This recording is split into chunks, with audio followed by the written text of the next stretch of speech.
Hi guys, I hope you are all well and smiling. It has been a huge couple of weeks here in Australia with so many things coming into the public eye and being disclosed, and we've had people coming forward with rape allegations within our parliament. We've had multiple pedophiles being busted quite publicly and heading through to the media over the last couple of weeks here in Australia as well. And as much as it is great that these things are actually getting the attention that they deserve, which they do, it is still extremely confronting. And I know especially for the people that are survivors, and also for the people that have experienced sexual harassment in the workplace, which, that is a crime in itself, and it really is about the suppression and the use of people. It's been, I think, a very emotional and a very confronting couple of weeks for all of Australia, and no doubt all over the world, as this is repeating everywhere. So I hope that you're all taking care of yourselves, and I'd send you big hugs. We always want Rise Up for Children to be a place for everyone to feel accepted, and it's about men, it's about women, it's about all of our children. It's about us taking a stand against an evil and the oppression and the corruption around us. So, big hugs. I think they're needed at the moment as well.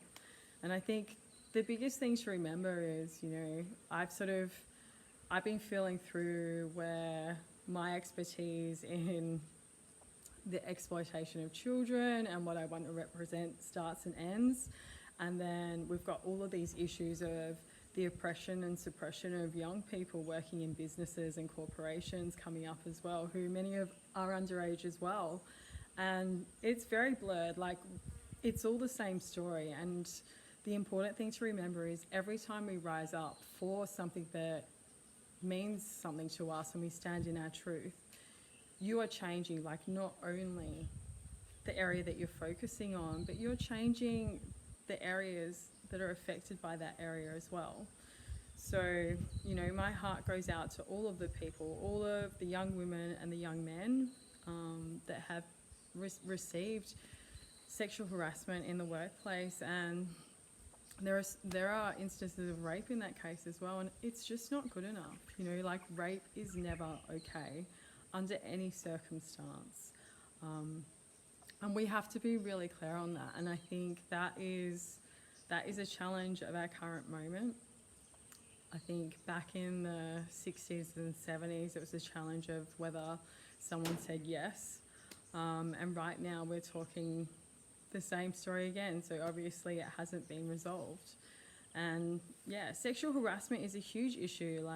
In the last 5 years, 2 out of 5 women have reported being harassed at work, and 1 out of 4 men. So how many people didn't actually report? And we could say the same thing about the figures of children being abused within Australia. It is, 1 in 4 women actually report being sexually abused within Australia, and 1 in 6 men actually report being abused sexually in Australia as well. And my question is, how many people don't report? How many people look at what's going on in this public arena around us and just think, what is the point? We know that if you report, what's going to happen? You're going to go through the criminal courts, and there is a 1% chance that you might actually get a conviction. So there's a lot of people, and those figures are going to be so swayed by more and more evidence coming to light over, just the huge amount of sexual abuse in society. And, like I said, I've felt challenged where my area of expertise and focus starts and finishes at the moment, and it's all the same. Our society in Australia needs to talk about rape not being okay. And on the other side of that conversation, our society in Australia needs to talk about stopping the shaming of survivors. And I wanted to share with you a statement from an organisation in Australia called Braveheart, which I just thought put this very concisely. And they said, in relation to child sexual abuse, the silence, secrecy and shame that surrounds victims and survivors of child sexual assault are the offender's best friend and our children's worst enemy. Silence and secrecy are always the facilitator, rarely the solution. Criminalising a victim's survivor's right to speak out and break their silence to identify themselves as a victim of sexual harm not only perpetuates the harm, but it disempowers and fear and instills fear in the survivors, but it's a breach of their human rights. This response caused just as much harm as the offending itself. Victims of sexual assault have had so much taken from them by the offender to then have a system strip them of their rights to have a voice, to share their story without shame, to regain control of their lives, can have serious, unintended adverse impacts on their life. So yeah, I think that's very relevant to all people that have experienced any sort of sexual harassment, sexual abuse in the workplace, as a child, wherever. These rules apply everywhere. And I think the most important piece of that statement is it's a violation of human rights.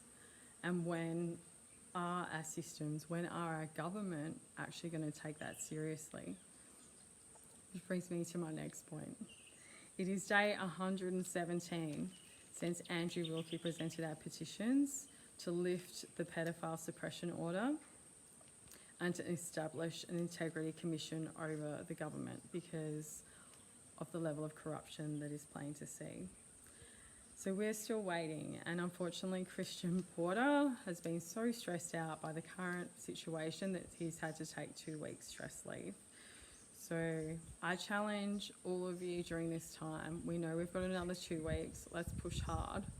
Let's make sure that we're being a voice for all of the people, all of the young men, all of the young women, all of the children, everyone that has been mishandled by these systems and have not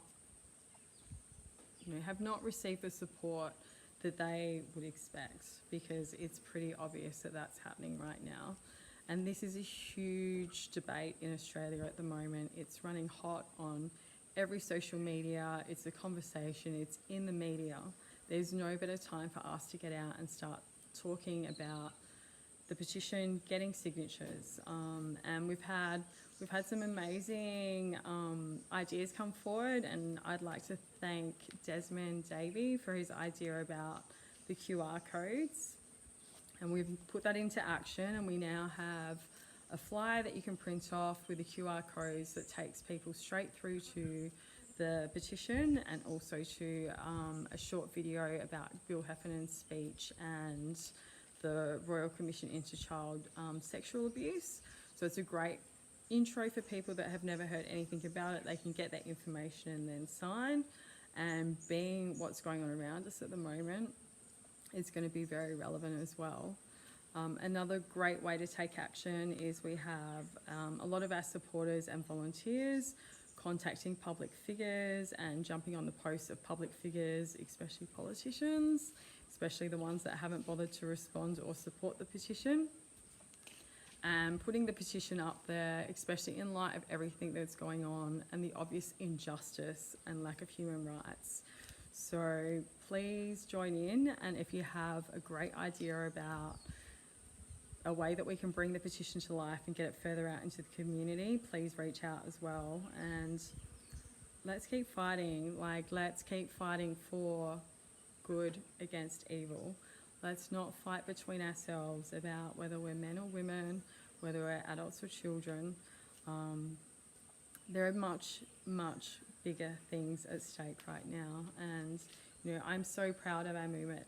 To think that, I know a public figure, an activist that tried to do the same petition 8 months ago with many followers, and she got 800 signatures. We now have nearly 50,000 signatures, and people are waking up, people are getting behind this, people are doing amazing things. You've seen people out in the community taking action, making signs, and speaking of which, we will have supporters and volunteers at both the March for Women's march on the 15th of March coming up, and hopefully some speakers, and same for the demonstration on the 20th of March for freedom and democracy. So yeah, like now is the time to get loud. Like this is the time for Australia to rise up for our children, for all of our vulnerable people, and just say rape is never okay. Corruption from our government is never okay. You know, these are big conversations that we've needed to have as a society, and it's exciting that they're happening, as confronting as it is, but we need to make sure this conversation stays in the forefront as well. So thank you guys for everything that you're doing. Thank you for all the shares. Thank you for all the support. I get so many beautiful messages every day, and yeah, you guys are amazing. Let's get this done. Christian Porter might be taking 2 weeks off, but we're not. So let's bring it home. For truth, for justice, and for freedom, you know, for the children of the past that haven't received justice, and the children right now that are still being exploited. And there's no way that we're going to leave this for future generations to sort out. It's getting sorted out right now. So thank you so much, guys. Keep up the amazing work. And while I remember, please shoot me a PM if you would like a copy of the QR codes that you can display at your work or in a social place, or put it all over your social media. It's a really great way that people can take action and have all the information there. Thank you so much. See ya.